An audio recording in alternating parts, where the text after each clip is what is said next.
झटपट पैसे कमवण्यासाठी कोण काय करेल याचा नेम नाही. काही जण पैसा कमवण्यासाठी दिवस रात्र काबाड कष्ट करतात, तर काही जण वेगवेगळ्या शक्कल लढवून अनेकांना गंडावतात. एका महिलेने तर चक्क प्रेग्नेंट असल्याचं भासवत सरकारलाच लाखो रुपयांचा गंडा घातला आहे. या महिलेचा प्रेग्नेंट घोटाळा पाहून अनेक जण चक्रावले आहेत.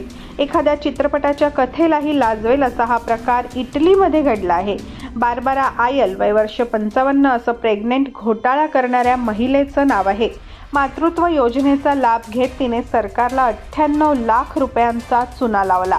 या दरम्यान आरोप सिद्ध झाल्यानंतर कोर्टाने बार्बराला 1.5 वर्ष तुरुंगवासाची शिक्षा सुनावली आहे. पोलिसांनी दिलेल्या माहितीनुसार बार्बरा एका खासगी कंपनीत काम करते.